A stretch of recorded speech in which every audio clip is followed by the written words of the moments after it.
أو دليل أويا كظلمة ويا من كدوها كأمل النما وضربكم لك بدوان النجاة لبرأ والمرضين مشترك هذا الجانب لكم.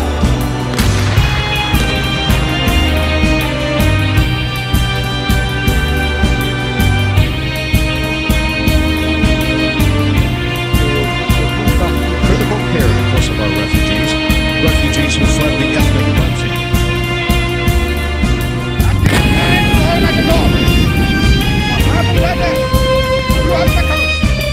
Right now, I think the biggest struggle is overcrowding. Last night, I think another 600. بێگومان ئەمزانت وەختێکی درێژدا باڵقان بوویە ناوەندا گەلێک شەرێک گران لێ ئەم وێ ناژی زانن گۆگەلێ باڵقانە وەختێکی درێژ ژیانێکە باشی تیژی پەورە دەرباسکردنە لێ بەلێ پشتی 1992 و حتا 1950 شەرێکی گەلێکی گرانژی دناوا گەلێ باڵقانەدا دەست پێکریە. گاوا ئەم بخوازن وی شەڕی فێر ببن و فێم بکن دەوێ بەری هەر تشتی ئەم بێن بۆسنا هەرزەگۆینە ji ber vê najî niha em li Bosna Herzegovînan. Bosna Herzegovîna federasyoneke ku sê herêmê wê hene. Herêma Bosna Herzegovîna, Komara Sırba û herêma Birçka. Li vê federasyonê nimînerek sê serokatî û serokwezîrek heye û sê zimanê fermî jî li vir hene.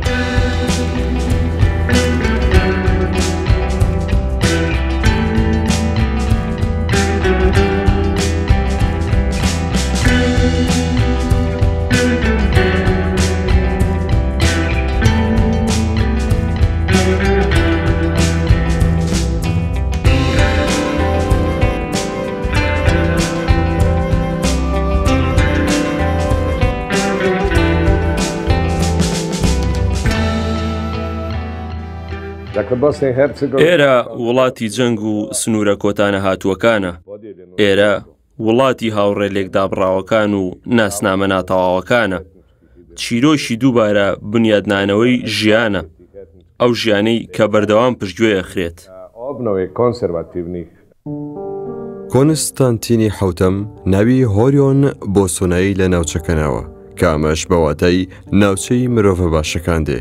ئەم ناوەش بۆ یەکەم جار لە پەرتووکی دێ ئەدمەرستاندۆ ئەمپێریۆی ئیمپراتۆریەتی بیزانسدا لە ساڵی 958دا بەکارهاتووە. لە ڕوخانی ئیمپراتۆریەتی ڕۆماوە بۆسنیا هەرزەگۆڤینا چەندەها جار دەسا و دەست کراوە کە لە ساڵی 1463دا دەچێتە نێو بەڕێوەبەرایەتی عوسمانیەوە. ئیتر سربەخۆیە 260 ساڵیەکەی خۆی لەدەستدات. لەگەڵ دەستپێشی هەڵوەشانەوەی ئیمپراتۆریەتی عوسمانی لە ساڵی 1878دا بە بێجەنگ دەخرێتە سەر ئیمپراتۆریەتی نەمسا هەنگاریا. لە دوای جەنگی جیهانی یەکەمەوە بۆسنیا لە چوارچێوەی سنووری پاشایەتی سەربیا، کرواتیا و سلۆڤینیا دەمێنێتەوە. پاشان لە ساڵی 1921دا ناوەکەی دەگۆڕێت بۆ پاشایەتی یۆگۆزلاڤیا کە باوەتای وڵاتی سلاڤیەکانی باشوور دێت. لە دوای مەشەوە چیرۆکەی سەدەی 20هەمی دەست پێ دەکات کە بەرەو هەڵوەشانەوەی دەبات.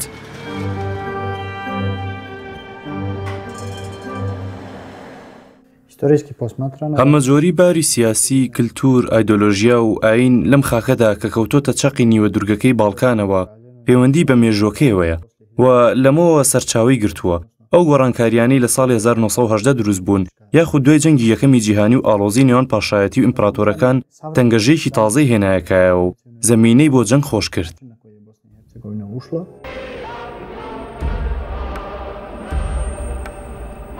لە جەنگی دووەمی جیهانیدا فاشیزمی ئەڵمانی وەکو بۆمبێک کەوتە نێوە ماڵۆزیانەوە. ئەو هێڵە بەرگریەی کە لەلایەن پارتی زانەکانەوە پێکێنرا بوو سەرکردەکەیان تیتۆ بوو و بۆسنیا هەرزەگۆڤینا یەکانیش بەشدار بوون تێیدا. بەهۆی ئەمەوە نەتەوە و ئاینی جیاوازی یەکیان گرتبوو بەرامبەر بەو ئەڵمانیانەی کە سلۆڤینیای بە ئەڵمانیا و کرواتیا و مەکەدۆنیای بە بولگاریاوە بەست بووە.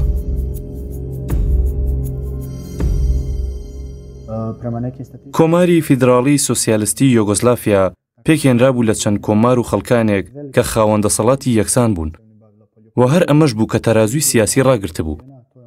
ئەم بارودۆخە سیاسی هاوچەرخە وای لە نوێنەری ناوچە ئۆتۆنۆمیەکان کردبوو کە هەوڵ بن تا ئەزمونێکی نوێیان هەبێت. لەلایەکی تری شەوەبوونی چەند تەرازویەکی جیاواز لە پێکاتی مافە سیاسیەکاندا ئەبووە گرژی لە نێوان خودی سیاسیەکان، وەگەوەی کە هەر فدراسیۆنێک چەندە کارەکات بۆ دەوڵەتە هاوبەشەکە و لە ڕووی دەستکەوت و تێکچۆکانیشەوە کامیان زیاتر هەوڵ ئێن ئیتر لەم جۆرە مشتومڕانە لە ساڵی هەفتاکانەوە زوزوو ڕووی ئەیە. لەلایەکی تریشەوە لە ساڵی هەشتاکانەوە ئیتر لێکترازانەکانی نێوان بەرەی سۆسیالیستیش چووە سەر ئەم کێشانە. لەبەر ئەوە نەمان ئەتوانی تەنها تەماشای سنووری بۆسنیا و یۆگۆزلافیا بکەین. پێویستە لەو ڕوانگەیەشەوە تەماشای بکەین کە لە ئەوروپاوە دەستی پێکرد و کاریگەریکی جیهانی بە دوای خۆیان بەجێهێشتووە.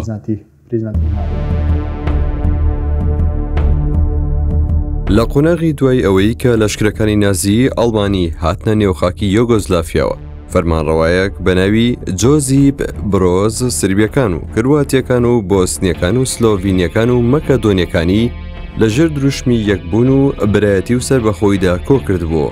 ئەم یەکبوونە کە بەرپرسی فاشیزمی ئەڵمانیدایەوە توانی فدراسیۆنێک پێک بێنێت کە هەموو تاکێکی بە شێوەیەکی ئۆتۆنۆمی و سەربەستی تێیدا بژی. بەڵام سەرکردەی لێکترازانەکانی ساڵی نەوەتەکان زۆر دوور بوو لە ئامانجی ئەم یەکێتیەوە. لێرەدا میلەتەکان گۆڕان، یەکێتیەکە هەڵوەشایەوە و لە باڵکاکاندا ئەو وڵاتانەی کە بەرەو هەڵوەشانەوە دەچوون دەستیان کرد بە یادهێنانەوەی بیرەوەری ئەفسانەی چاخە کۆنەکانیان و خەونی خانەدانەکانیان. کێشەکەش ڕێک لێرەوە دروست بوو. سەرکردە سیاسیەکانی ساڵی نەوەکان و ئەم سەردەمە دەستیان کرد بە پەیڕەوکردنی بیر و دروشمی چاخی نێوەندی ئاڵتونی. هەر یەکەیان دەستی کرد بە کێشانی سنوورێک بە پێی چاخە ئاڵتونیەکەی خۆی. بۆ نمونە کرواتیەکان بە چاوی پاشا تۆمیسلافی سەدەی دەهەمینی کرواتیا تەماشای پاشاکانی ئێستەی خۆیان دەکرد. سربیەکانیش خەونیان بە دووشانەوە دەبینی. بۆسنەکانیش هەر خەیاڵیان لای پاشایەتیەکەی چاخی نێوەند نیابوو.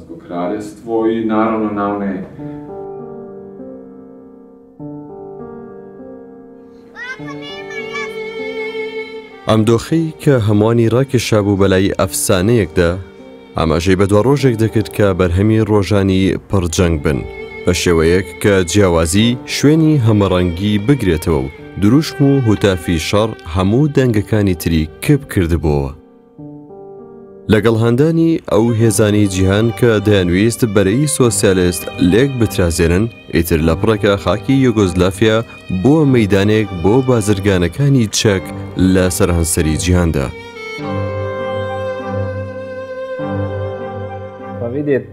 پێش جەنگ ترسێکی زۆر دروست ببوو. لە سەرەتاوە ناسنامەی نەتەوەیی و ئاینی وەک قەدەغەلێکرا وا بوو و فەرامۆش کرا بوو.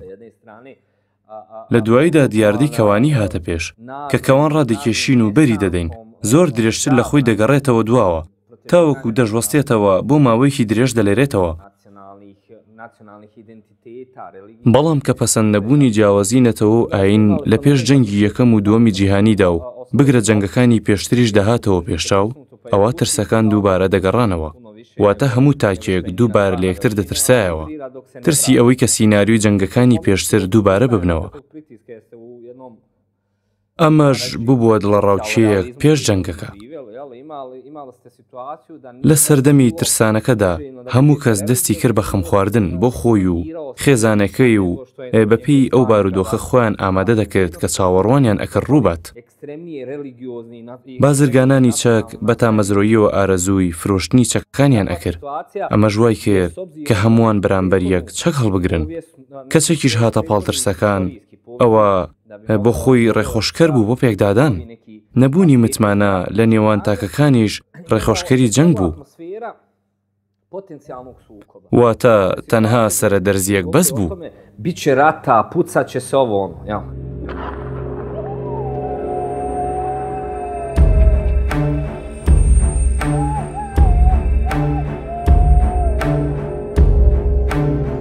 هەڵبژاردنەکانی ساڵی 1990 وەک دەستپێکی کارە ساتەکان وابوو لە حەوت وڵاتەکەی فیدراسیۆنی یۆگۆزلافیا جگە لە سربیا و مۆنتێنێگرۆ پێنجەکەی تریان هەڵبژاردنە میلیەکانیان لە پێشدا ئەنجامدا بوو.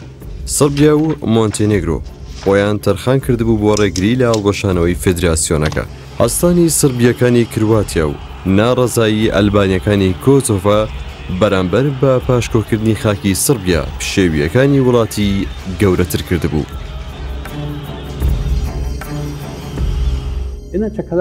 ئەگەر لە ڕاستیە تەماشا بکرێت جەنگەکەی بۆسنیا لە یوگۆسلاڤیای کۆندا بەرپا بوو. لە ڕاستیە هەر پێکدادانێک لە نێوان سربی و کرواتیەکان یاخود حکوومەتەکانیان ویان هێزەکانیان ڕووی بدایە ئەوە هەموو کات کاریە کردە سەر بۆسنیا و دەبوو هەموو کات بۆسنیا باجەکەی بدات. بەڵام بۆسنیا بڕوای وابوو کە پێویستە هەمیشە یوگۆسلاڤیا بپارێزرێت. بڕواشی وابوو کە لە بۆ بەرژەوەندی هەر تاشێکی بۆسنیا پێویستیان بە یوگۆسلاڤیا هەیە، بەڵام نەتوانرا لەمەدا سەرکەوتوو بێت. ئەو نەتەوە پەرستی و سیاسەتە شەڕانگێزە دەستی پێکرد کە هەموو بەشداری و پەیوەندیشی لە نێوان نەتەوە کەمینەکاندا نەهێشت.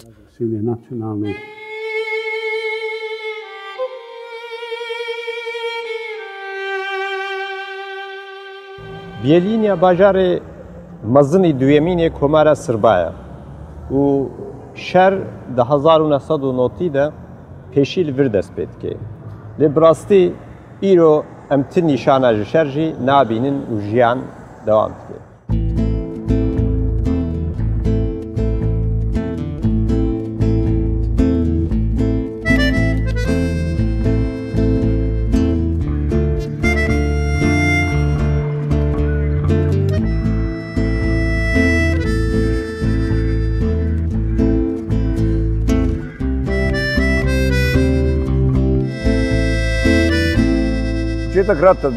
بۆسنیا هەرزەگۆڤینیا قوربانی هەموو ئەم بارودۆخانەیە. خەڵکی بۆسنیا تا کۆتا هەوڵیاندا کە بێلایەن بن و بارودۆخەکە بەم شێوەی لێنێت. واتە یۆگۆسلاڤیای کۆن هەموو هەوڵێکی قوتۆ دەگەر تاوەکو یەکێتی و برایەتیەکە هەڵنەوەشێتەوە و بەردەوام بێت. هەموو شتێک لە ناکۆچێ ناوخۆییەکانی کرواتیا و سربیاوە سەری هەڵدا و بە پاڵپشتی وڵاتانی باکوور و هێزەکانی تر بارەکە بە تەواوی ئاڵۆزتر بوو. یەکەم جار سربیا ئەنجا کرواتیا و دواتریش بۆسنیا هاتوونەتە نێو ئەم سیستەمەوە لە ڕاستیدا بەسەری داسەپێنراوە.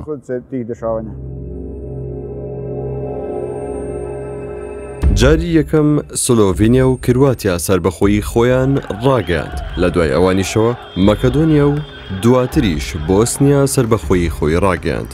لە مانگی کانونی یەکەمی ساڵی 1991دا سربیەکانی بۆسنیا بە زۆرینەی دەنگ ڕیفراندۆمێکیان ئەنجامدا و بڕیاری ئەوەیاندا کە لەگەڵ سربیا و مۆنتێنێگرۆدا بەردەوام بن لە فدراسیۆنەکەدا و دەستیان کرد بە پاکردنەوەی ناوچەکە لە دانیشتوانی بۆسنی. لە ساڵی 1992دا دامەزراندنی کۆماری بۆسنیا هەرزەگۆڤینای سربیا ڕاگەیەندرا. هەر لەبەر ئەمەش بۆ ئەوەی کە کۆمەڵی ئەوروپا با کۆمارێکی سربەخۆدانی پیادا بنێن بەڕێوەبەرەتی بۆسنیا هەرزەگۆڤینا بە گوێی ئەوروپای کرد و ڕیفراندۆمێکی بەڕێوە برد. دادوەری کۆمیسیۆن لە بڕیاری ژمارە 4دا بڕیاریە کە بۆسنیا و هەرزەگۆڤینیا بۆ بابەتی سربەخۆی ڕیفراندۆم ئەنجام بدات. پرسیاری ڕیفراندۆمەکەش بەم شێوەیە بوو. دەوڵەتێکی سربەخۆی بۆسنیا و هەرزەگۆڤیناتان دەوێت کە تیایدا سربی و کرواتی و موسڵمانەکان دەستە باڵا بن. ڕیفراندۆمەکە لە کۆتایی مانگی شوبات و سەرەتای مانگی ئازاردا واتە 29 شوبات و 1 ئازاردا ئەنجامدرا. لە 95 دەنگدەرانی بۆسنی و کرواتی بەشداریان لە دەنگدانەکەیە کرد. لە نێوانیاندا تەنها 6,000 کەس دەنگی دژ بە بۆسنیا و هەرزەگۆڤینیادا واتە لە 108 خەڵکەکە دەنگی بەڵێی بۆ سربەخۆیی بۆسنیا و هەرزەگۆڤینیات. بەڵام هەندێک وردەکاری گرنگ لەم ڕیفراندۆمەدا هەبوون. لەوانەیە ئەم زانیاریە سەیر بێت، بەڵام لە ڕۆژی یەکەمی ڕیفراندۆمەکەیە کرواتیەکان دەنگیان نەدا. ئەوان لە ڕۆژی یەکشەمە و مانگی نوێدا دەنگیاندا. زانیارێکی گرنگیش ئەوەیە کە سربیەکان هەردەنگیان نەدا.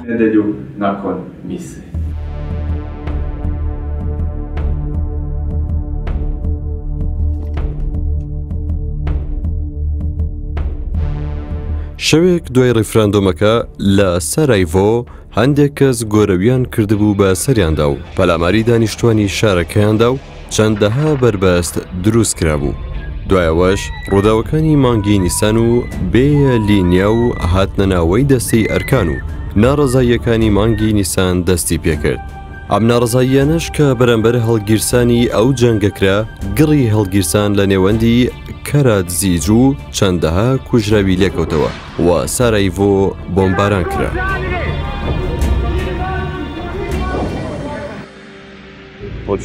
سەرەتای ساڵی 1992 بوو. لەو سەردەمەیە ئەرکی سەربازی سوپای میلی یوگۆزلافیام لە کرواتیا بەجێ ئەهێنا. لە دوای ئەوەی کە هاتم بۆ بۆسنیا بەشداریم لە یەکەمین یەکەی پاراستنی خاکی بۆسنیادا کرد. سەرەتای جەنگەکە زۆر ئەستەم بوو لەبەر ئەوەی کەرەستەی ئۆتۆمان پێ نەبوو تاوەکو خۆمانی پێ بپارێزین. یەکەم کۆمەڵکوژیش لە بێلینیادا ئەنجامدرا. ئەم ڕووداوە ئاماژەی بەوە کرد کە پێویستە بەرگری لە خۆمان بکەین چونکە سربیەکان پاشگەز نابنەوە لە پرۆژەکەی خۆیان. هەموو ئەندامانی خێزانەکەم بەشداریان کرد لە سوپای بۆسنیادا. زۆربەی تاکەکان وڵاتیان بەجێ دەهێشت لەبەر ئەوەی کە سەنگەری وامان نەبوو تیایدا بەرگری لە خۆمان بکەین. ئەوانیش لە ڕووی هێزەوە چوارەهەمین هێزی ئەوروپا بوون. ژیان بۆ هەر تاکێکی سارایڤۆ ئەستەم بوو. ئەو تاکانی کە پێشتر بە ئاشتی لەگەڵ یەکە ئاژیان دەستیان کردبوو بە سووتان و ڕوخاندنی شارەکە. ئەمەش ببوو بە کەمێکی گەورە بۆ خەڵکانی سارایڤۆ نەبوو بووین، خواردن و هیچ پێداویستیەکمان نەبوو. زستانی ساڵی 1993 ئەستەمترین قۆناغ بوو. هەندێک جار ڕێگە دەدرا کە هەندێک کۆمەکی دەرەکیمان بۆ بێت. پارچەدارێک نەبوو کە بیسووتێنین. لەسەر و ئەمانەشەوە ئەبوو شارەکەمان بپارێزین و نەهێڵین خەڵکی مەدەنی بکوژرێت. ئەمە ژوای لێ کردین کە هێز بەرینە بەر خۆمان تا بجەنگین.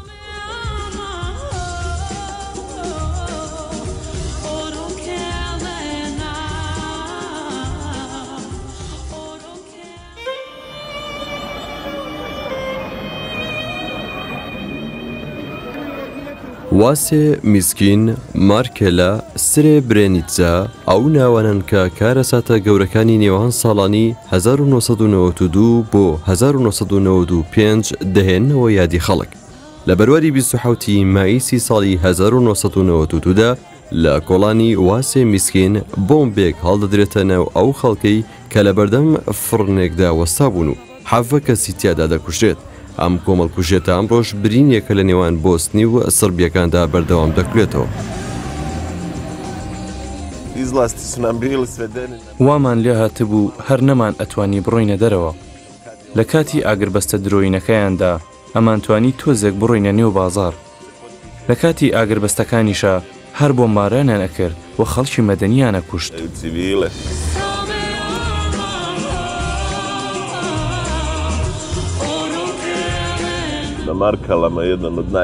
لە مارکێلا گەورەترین کۆمەڵکوژی ئەنجامدرا.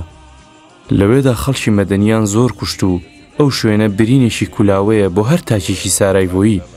پێویستە هەرگیز مارکێلا لە بیرەوەریەکاندا نەسڕێتەوە.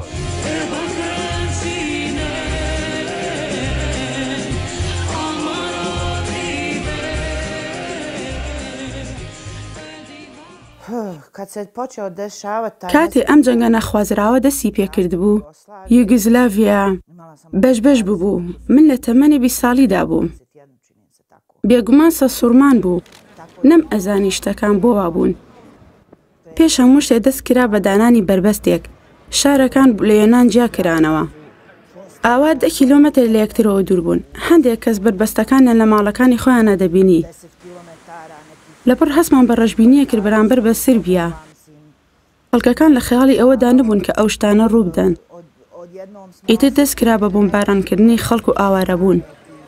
من تووشی شۆکێکی ناخۆش بووم. دیمەنی ڕووداوەکان سەرەتا هەستی بەرهەڵستی لە ناخمدا دروست کردبوو.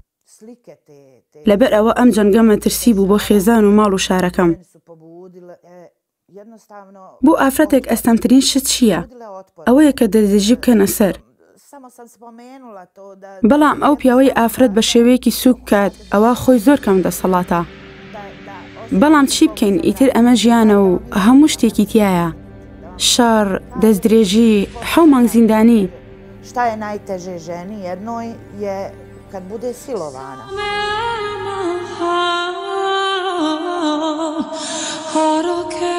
مارکێلا تەنها یەک جار جەرگ سوتاو نەبووە. یەکەم جار لە بەرواری 5 شوباتی ساڵی 1994دا لە تەقینەوەی یەکەمدا 68 کەس کوژراون و دواتریش لە بەرواری 28 ئابی ساڵی 1995 لە بۆمبارانێکدا 37 کەسی تر کوژراون. ئەم کۆمەڵکوژی کە لە بازارەکەدا ڕوویدا دیمەنەکانی لە یادی هەموو تاشێکدا هەروەک دیمەنەکانی ڕوخانی پردی مۆستار کە هەرگیز لە یادی ئەوان دەرناچێت.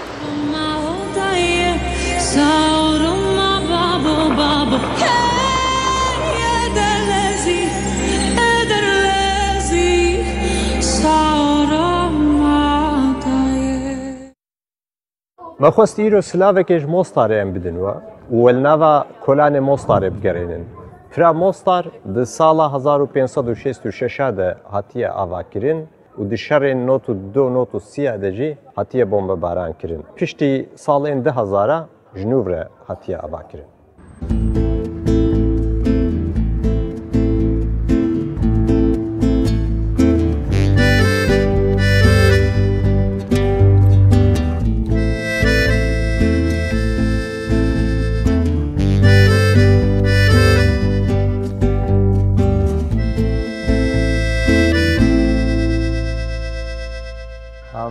ئەگەر سەیری کاتی پێش جەنگی مۆستار بکەین دەبینین شارێکە کە تیایدا سێنەتەوەی جیاواز بە یەکسانی پێکەوە دەژین.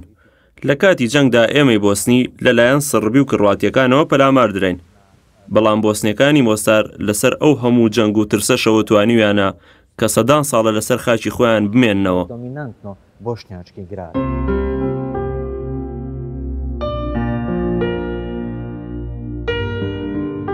ئەوەی کە لە میسکین و مارکێلا و مۆستاردا ڕوویدا بە پێش چاوی ئەوروپاوە دەکرا و ئەو سوپە ئاشتیە بێهێزانەش کە وەک شانۆکارێک وابوون خۆی لە خۆیدا ڕێخۆشکەر بوون بۆ کۆمەڵکوژی گەورەتر. سترێ برێنیتزا کە بەناوچەیەکی ئارامدانرا بوو لەلایەن 400 سەربازی هۆڵەندیەوە پارێزگاری لێ دەکرا هەر لێرەدا لە یەک شەودا 10,000 بۆسنی بەدیل گیران و نزیکەی 8,000یان لێ کوژرا. لە دوای ئەم کۆمەڵکوژیە گەورانەشەوە لەگەڵ بۆمبارانەکەی ناتۆدا هێزەکانی بۆسنا و کرواتیا توانیان سڕبیا بێنە مەیدانەوە. باشە بۆ هەموو ئەو کاتە ئەوروپا لە دوورەوە دانیشت و تەماشای ئەم هەموو کۆمەڵکوژیەی دەکرد. لە ساڵی 1989دا لە جیهاندا لێکترازانێکی کیشۆری ڕوویدا کە کێشەی کۆمۆنیزم چارەسەر بوو. ئیتر سیاسەتێکی نەتەوەپەرستی سەری هەڵدا و ئەم نەتەوەپەرستیە بەداخەوە باڵی کێشا بوو بەسەر هەموو ئەوروپای خۆرهەڵاتە. ئیتر ئەمە وای کرد کە ئەوروپایە وڵاتی نەتەوەپەرست پێک بهێنێت. لەوانەیە ئەمە کێشەیەک نەبوو بێت لە نێو ئەوروپای خۆرهەڵاتە چونکە زۆربەی خەڵکەکەی دانیشتووی ئەوێ بوون و کەمێکی بەڕەچەڵک ئەوروپی نەبوون. بەڵام بۆسنیا شوێنێک بوو کە جۆرەها نەتەوەی پێکەوە تیا دەژیا. هەر یەکەشیان کللتوری تایبەت بە خۆیانیان هەبوو.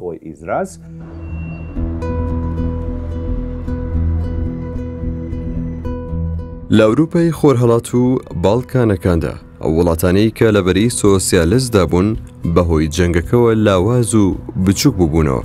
ئەمە ژوای کرد لەو وڵاتانە کە هەرچەندە خۆیان بەنیازی سربەخۆیی ئابووری بوون بەڵام لەلایەکی ترەوە پەیوەست کرابوون بە سەرمایە نێودەوڵەتیەکانەوە. من پەیمانی دەیتۆن بەو شێوەیە پێناسا ئەکەم کە پەیمانێک بوو کۆتایی بە جەنگ هێنا لە بۆسنیادا. بەڵام کۆمەڵی کێشەی وای دروست کرد کە تا ئێستاش لە 20هەمین ساڵیادیدا هەر بەردەوامن. ئەم پەیمانە بە پێشەوایی ئەمریکیەکان و هۆڵبڕووکی لەلایەن هەموو پارتەکانەوە بەسراوە. بەڕاستی کۆتایی بە جەنگێکی دڕندە هێنا کە لە ساڵی 1996دا هاتم بۆ ئێرە هەر هیچ نەبێ هیوایەک مابوو. دوای 20 ساڵ بەپێی یاسای دەستوری بۆسنیا کە لە دەیتۆندا هاتووە 3 نەتەوەی جیاواز مافیان پارێزراوە لێرەدا وەک نەتەوە نەوەک مرۆڤێک یاخود هاوڵاتیەکی بۆسنایی. ئەگەر یەهودیەک بیت یاخود وەک داڤنشی ڕۆمانیەک بیت ناتوانیت لە هیچ دەوڵەتێکدا ئەندامێتی وەربگریت. واتە ئەو شتێک کە جەنگەکەی وەستان بوویە هۆی دروستبوونی کێشەکانمان لە ئێستادا.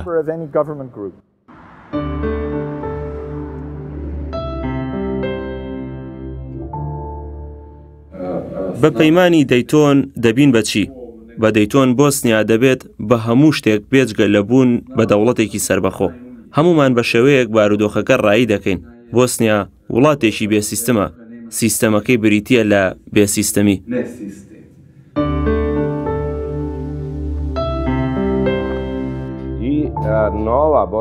ئەتوانین بڵین کە بۆسنیای نوێ بریتیە لە بۆسنای دەیتۆن، وڵاتی جەنگە کۆتایی لێنەهاتووەکە، وڵاتی سنوورە ناتەواوەکە.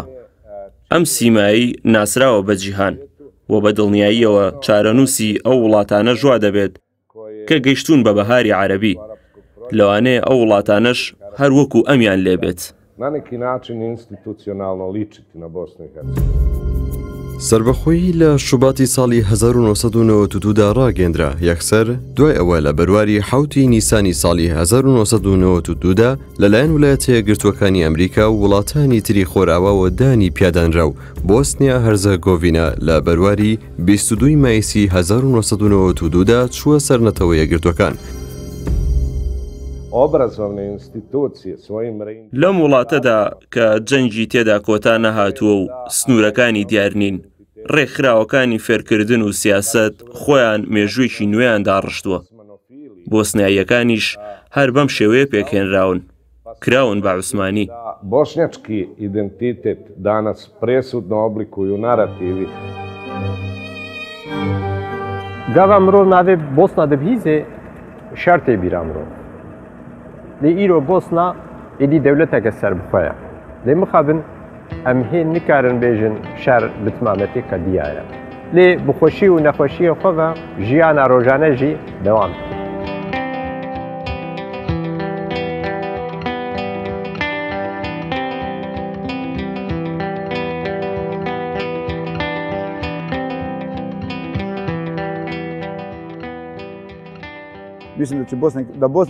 بۆسنیا دەتوانێت پێشی هەموو وڵاتە ئەوروپیەکان بداتەوە و بڕوام وایە کە ڕۆژێک گەنجەکان ئەمە ئەکەنە ڕاستی و بۆسنیا دەگات بەو پلەپایەی کە شایەنیەتی.